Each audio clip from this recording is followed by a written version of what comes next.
Hello student, welcome to our channel Science XYZ. Today हम start करने वाले हैं एनसीईआरटी बुक क्लास 6 का chapter number 13 fun with magnet. तो आपने मैग्नेट कभी देखी है या मैग्नेट के साथ कोई फन किया है? बच्चों के खिलौनों में अक्सर मैग्नेट होती हैं, है ना? अगर आपके खिलौनों में आपने कभी मैग्नेट को देखा है तो आपने किस टाइप से उससे फन करने की कोशिश की है, आप मुझे कमेंट सेक्शन में बता सकते हैं। तो हम नया चैप्टर स्टार्ट कर रहे हैं मैग्नेट के साथ कि मैग्नेट क्या होता है। उससे पहले हम एक कहानी डिस्कस करेंगे कि ये मैग्नेट, जो मैग्नेट का नाम है, ये कहाँ से आया है। तो बच्चों, कहानी इस तरह से है कि बहुत पुराने टाइम में, एंशिएंट टाइम में, एक शेफर्ड था। शेफर्ड यानी जो गॉड, काऊ, कैटल्स वगैरह को ग्रेजिंग के लिए लेके जाते हैं, ठीक है। तो वो शेफर्ड क्या करता था, उनका नाम था मैग्नस। उस शेफर्ड का नाम था मैग्नस और उस टाइम उस शेफर्ड के पास एक स्टिक हुआ करती थी और वो स्टिक होती थी लकड़ी की। लेकिन उनके एक लकड़ी की जो स्टिक थी उसके एक जो हेड की तरफ, एक सिरे की तरफ क्या लगा हुआ था, आयरन की कैप लगी हुई थी। तो एक दिन वो शेफर्ड अपनी गॉड, शीप्स को लेकर और माउंटेन एरिया में ग्रेजिंग के लिए लेके जा रहे थे। तभी उनकी जो वो स्टिक है वो किसी चीज से एकदम से चिपक गई। उसको उठाने के लिए उन्हें फोर्स लगाना पड़ रहा था, बहुत ही फोर्स लगा के उन्होंने उसे उठाया। तो उन्होंने वहां पे देखा कि एक ऐसी रॉक है, ऐसी चट्टान है जिसपे उनकी स्टिक जो है अट्रैक्ट हो रही है या चिपक रही है और वो उनको हटाने के लिए फोर्स लगाना पड़ रहा है। तो वहीं से मैग्नेट की शुरुआत हुई। वो जो चट्टान थी उसे हम कहते हैं मैग्नेटाइट, क्योंकि वो एक नेचुरल अकरिंग मैग्नेट है। जो नेचुरल अकरिंग मैग्नेट होती है वो जो होती है आयरन का ओर होती है, यानी आयरन पहले मैग्नेटाइट फॉर्म में हमारी अर्थ से मिलता है और फिर उससे आयरन को निकाला जाता है ना। तो मैग्नेटाइट को फिर उन्हीं मैग्नस के नाम पे हमने मैग्नेट नाम रखा, ठीक है। तो वहां से मैग्नेट की शुरुआत हुई। तो object which attract magnetic material like cobalt, nickel, iron are called as magnet. तो ऐसे ऑब्जेक्ट जो मैग्नेटिक मटेरियल्स वो होते हैं जिनमें मैग्नेटिज्म पाया जाता है। मैग्नेटिज्म में ऐसे करैक्टर होते हैं जो कुछ एक मेटल में ही पाए जाते हैं। तो ऐसे मटेरियल मैग्नेटिक मटेरियल कहलाते हैं। तो जो ऑब्जेक्ट मैग्नेटिक मटेरियल्स को अट्रैक्ट करता है, जैसे कोबाल्ट को, निकल को या आयरन को, तो उसे क्या कहते हैं, मैग्नेट कहते हैं। The magnet obtain natural from a magnetite. Magnet जो नेचुरल फॉर्म में ऑब्टेन होती है उसे मैग्नेटाइट कहते हैं। Rock are called as the natural magnet. These magnets prepared by the combination of certain material or are called as the artificial magnet। और ऐसे ही magnet, जैसे नेचुरल अकरिंग मैग्नेट होती है, ऐसे ही मैग्नेट हम कुछ मेटल्स को इकट्ठा करके या एलॉय बना के मेटल्स का हम प्रिपेयर भी कर सकते हैं। तो उनको कहते हैं हम आर्टिफिशियल मैग्नेट। एक एलॉय होता है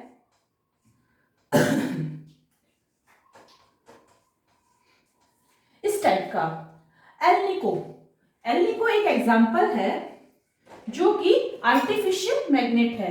इसमें एल्यूमिनियम, Al से एल्यूमिनियम, निकल और कोबाल्ट का मिक्सचर करके मैग्नेट बनाई जाती है। मैग्नेटिक मटेरियल और नॉन मैग्नेटिक मटेरियल। तो मैग्नेटिक और नॉन मैग्नेटिक मटेरियल्स क्या होते हैं? तो बच्चों, हम कुछ प्रोडक्ट्स इकट्ठे करते हैं। तो जैसे हम क्या क्या इकट्ठा कर सकते हैं, हम कुछ आयरन नेल्स इकट्ठे कर सकते हैं, हम कुछ अपने किचन में से स्पून्स लेके आ सकते हैं, हम कुछ प्लास्टिक्स के खिलौने लेके आ सकते हैं, हम चौक लेके आ सकते हैं, वुड लेके आ सकते हैं। और फिर हम देखते हैं मैग्नेट के साथ कि इनमें से कौन कौन सी चीजें मैग्नेट के साथ अट्रैक्ट हो रही है और कौन कौन सी चीजों से मैग्नेट को कोई फर्क नहीं पड़ता। तो हमें पता चलेगा कि कुछ चीजें जो हैं मैग्नेट के साथ अट्रैक्ट हो रही है और कुछ चीजें अट्रैक्ट नहीं हो रही है।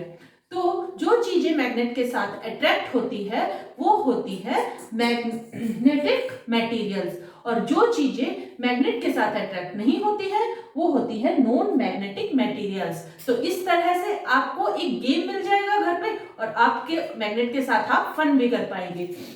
तो मैग्नेटिक मटेरियल्स क्या होते हैं? तो कोबाल्ट, निकल और आयरन, ये तीनों ऐसे मटेरियल्स हैं जो मैग्नेट से अट्रैक्ट होते हैं। तो cobalt, nickel and iron are some example of magnetic material. These material easily attract to the magnet. तो ये मटेरियल जो होते हैं इजीली मैग्नेट से अट्रैक्ट हो जाते हैं। और non magnetic materials, non magnetic materials कौन से होते हैं? जैसे aluminium, zinc, would and rubber are called non-magnetic material as these material are not attract towards the magnet even when they are brought closer to the magnet। इन्हें चाहे आप magnet के कितना ही क्लोजर ले आए, पास ले आए, ये मैग्नेट से अट्रैक्ट नहीं होते हैं। तो इन्हें कहते हैं non magnetic materials. Types of magnet. Magnet कितने टाइप्स की होती है? आपने बच्चों किस किस टाइप की मैग्नेट देखी है, आप मुझे कमेंट सेक्शन में बताना। There are different type of magnet and classified based on their shape. तो हमने जो मैग्नेट के टाइप्स को अलग अलग किया है या क्लासिफाइड किया है, वो किस बेस पे किया है? उनके शेप के बेस पे। वैसे तो मैग्नेट सब एक जैसी होती है, सबका एक जैसा वर्क होता है, लेकिन उनके शेप के अकॉर्डिंग उन्हें अलग अलग क्लासिफाइड किया गया है। The different type of magnet include, कुछ होती है बार मैग्नेट, कुछ होती है horse shoe magnet. Horse shoe क्या होता है बच्चों?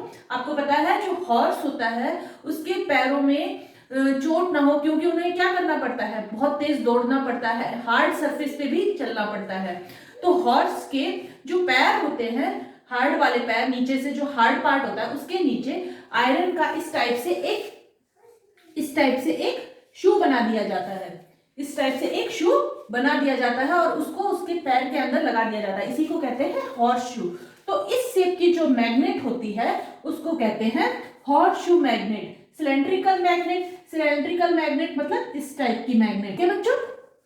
और बाकी आपको पिक्चर में क्लियर हो ही रहा है कि मैग्नेट किस किस शेप की हो सकती है। चुप हो जाओ।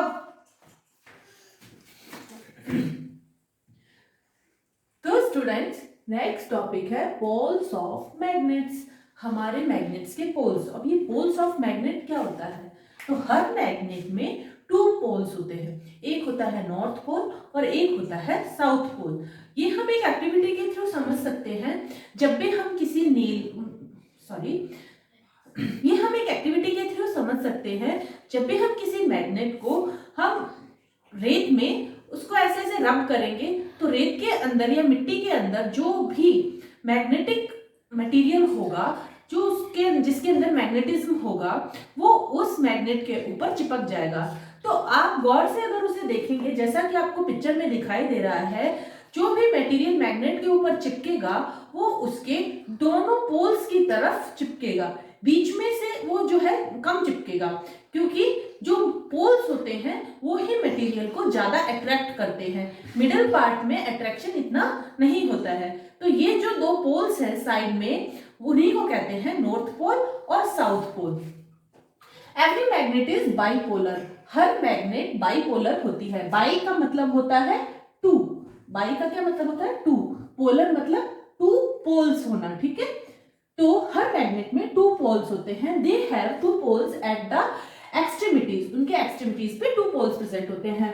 This can be seen by spreading iron filling around the magnet. ये हम समझ सकते हैं अगर हम आयरन फिलिंग्स जो होती हैं वो स्प्रेड कर दें, ठीक है, मैग्नेट के चारों तरफ। These fillings arrange themselves in the pattern which is the mostly dense toward the 2 ends of the magnet. तो वो जो आयरन फिलिंग्स होगी वो मोस्ट ऑफ कहाँ पे अट्रैक्ट ज्यादा होगी?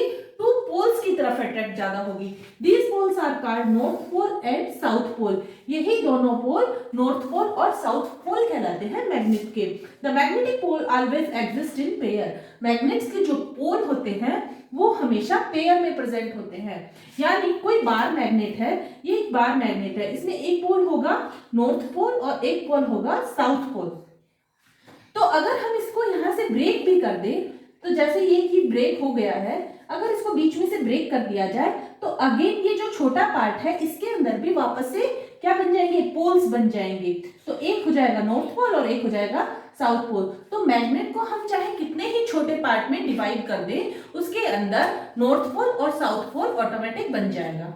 डायरेक्शन, हम मैग्नेट का यूज डायरेक्शन का पता लगाने के लिए भी कर सकते हैं, ठीक है। वो कैसे? हम एक एक्टिविटी करके देख सकते हैं। जब हम मैग्नेट को ऐसे फ्रीली जब हम इसको हैंग करते हैं किसी क्लैंप की हेल्प से, जैसा कि आप डायग्राम में भी पिक्चर में भी देख रहे हैं, तो हम उसको समझने की कोशिश करते हैं कि जब हम इसको फ्रीली ऐसे ही हैंग करते हैं क्लैंप की हेल्प से, तो जो मैग्नेट का एक पार्ट होता है वो साउथ की तरफ आके रुकता है, एक पार्ट जो होता है वो हमेशा नॉर्थ की तरफ आके रुकता है। इसको अगर क्लॉकवाइज ट्विस्ट कर दे तो भी ये इसी पोजीशन में रहेगा, और इसको एंटी क्लॉकवाइज ट्विस्ट करके देखें तो भी ये इसी पोजीशन में आके रुकता है, क्योंकि साउथ पोल हमेशा साउथ की तरफ फेस करे रहता है और नॉर्थ पोल हमेशा नॉर्थ की तरफ फेस में रहता है। इस तरह से जो बार मैग्नेट होती है वो हमें डायरेक्शन का पता लगाने के लिए भी हेल्प करती है। जो एंशिएंट टाइम यानी पुराने टाइम में जो सेलर्स होते थे, जो सी में या ओशंस में बहुत दूर तक निकल जाते थे और उनको जब डायरेक्शन का पता करना होता था तो वो क्या करते थे,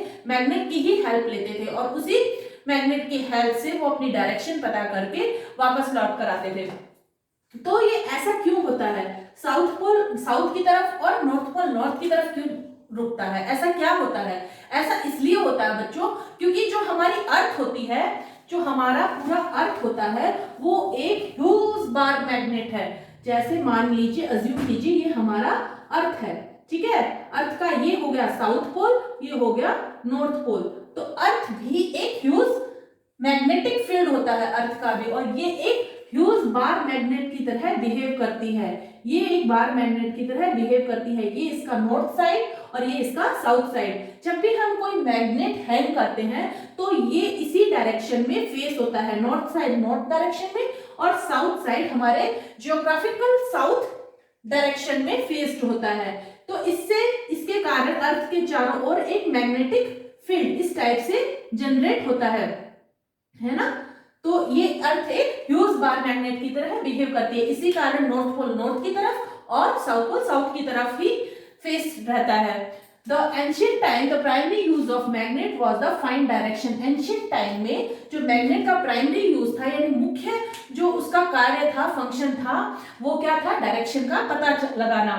और आजकल हम क्या करते हैं, today we use various purpose in magnet. तो कैसे यूज करते हैं, जैसे फ्रिज का डोर होता है, फ्रिज के डोर के अंदर मैग्नेट लगी होती है, हमें उसे बंद नहीं करना पड़ता, वो ऑटोमेटिक बंद हो जाता है। हमारे कई सारे टॉयज भी ऐसे होते हैं जिसमें मैग्नेट लगी होती है।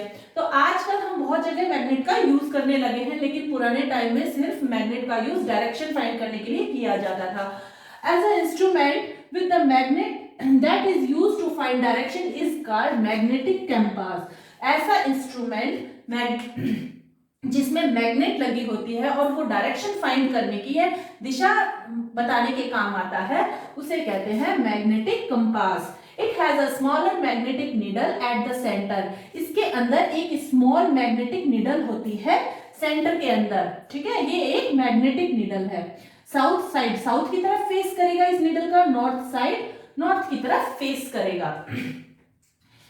The needle can rotate freely and always point at the earth north-south direction. जो नीडल होती है वो हमेशा अर्थ की नॉर्थ साउथ डायरेक्शन में फेस्ड होती है। इसी तरह से इसमें अलग अलग डायरेक्शन भी मार्क होती है और हम इससे दिशा का अंदाजा या डायरेक्शन का अंदाजा लगा सकते हैं। Different direction are marked on compass. जैसे ये नॉर्थ डायरेक्शन है, ये साउथ डायरेक्शन है, तो साउथ वाली में ये जो निडल है ये क्या है, मैग्नेटिक निडल है।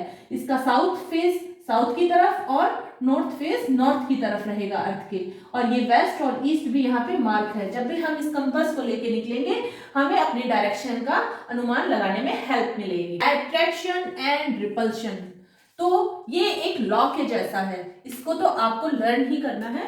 तो ये क्या होता है, मैग्नेट का एक लॉ है अट्रैक्शन और रिपल्शन का, ठीक है।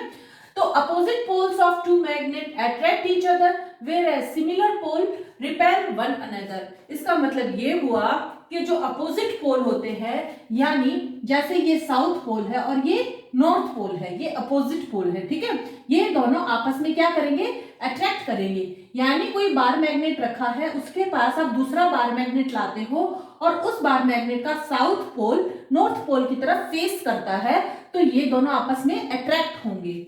उसी तरह से एक दूसरा बार मैग्नेट है, अगर आप इसके साउथ पोल की तरफ दूसरे बार मैग्नेट का साउथ पोल ही लाते हो, यानी ये दोनों फेस क्या है, सिमिलर है, इसका भी साउथ पोल इसका भी साउथ पोल, तो ये दोनों आपस में रिपेल करेंगे। रिपेल यानी एक दूसरे को फोर्स से दूर भागेंगे। जब हम इसकी तरफ, इस साउथ पोल को इसकी तरफ लेके आएंगे, ये पीछे की तरफ खिसकेगा, ठीक है। तो इसको कहते हैं रिपल्शन, ठीक है। जब अपोजिट पोल होते हैं तो वो एक दूसरे को अट्रैक्ट करता है, और जब सिमिलर पोल होते हैं तो वो एक दूसरे को रिपेल करते हैं। तो ये अट्रैक्शन और रिपल्शन का एक तरह से लॉ है मैग्नेट के लिए। Loss of magnetic property. Loss of magnetic property क्या होता है? वैसे तो मैग्नेटिक प्रॉपर्टी इतनी जल्दी मैग्नेट लॉस करता नहीं है, लेकिन फिर भी मैग्नेटिक प्रॉपर्टीज किसी मैग्नेट की कम की जा सकती है या खत्म भी की जा सकती है अगर उसको हीट किया जाए, ठीक है। उसको हैमरिंग किया जाए और हिटिंग किया जाए। हैमरिंग का मतलब होता है उसको हथौड़े से जोर जोर से पीटा जाए और उसको ड्रॉप किया जाए, यानी उसको ऊपर से बहुत ऊंचाई से गिरा दिया जाए, तो उसकी मैग्नेटिक प्रॉपर्टी लॉस हो सकती है। तो मैग्नेटिक प्रॉपर्टी लॉस होने पर क्या हो सकता है? हिटिंग के थ्रू हो सकता है, हैमरिंग करने पे हो सकता है, और ड्रॉपिंग करने पे। ड्रॉपिंग मतलब किसी ऊंचाई से मैग्नेट को गिरा देना। और हम बात करते हैं कि हम अपना बार मैग्नेट कैसे बना सकते हैं। How will we make our own bar magnet. हम अपना बार मैग्नेट बना सकते हैं अगर हमारे पास कोई मैग्नेट है। अगर हमारे पास कोई मैग्नेट है तो हमें चाहिए कि हम एक आयरन का पीस ले। क्या ले? आयरन का पीस ले। उसके ऊपर अगर हम किसी बार मैग्नेट से रब करते हैं, अगर हम उस पे किसी बार मैग्नेट से इस डायरेक्शन में रब करते हैं बार बार बार बार, तो ये वाला जो आयरन पीस है कुछ टाइम बाद इसमें भी मैग्नेटिक प्रॉपर्टीज आ जाएगी। जब आप इसके आसपास आयरन फिलिंग्स रखेंगे तो ये जो आयरन का पीस है ये उसको अट्रैक्ट करेगा, यानी ये आयरन पीस भी मैग्नेट जैसा बिहेव करने लगेगा। इस तरह से हम अपना ओन बार मैग्नेट प्रिपेयर कर सकते हैं। तो ओके फ्रेंड्स, अगर आपको ये चैप्टर पसंद आया हो तो आप प्लीज लाइक, शेयर और सब्सक्राइब कीजिए। साथ में कमेंट करके हमें बताते रहिए कि आपको वीडियोस कैसी लग रही हैं, और अपना ख्याल रखिए। Thank you so much.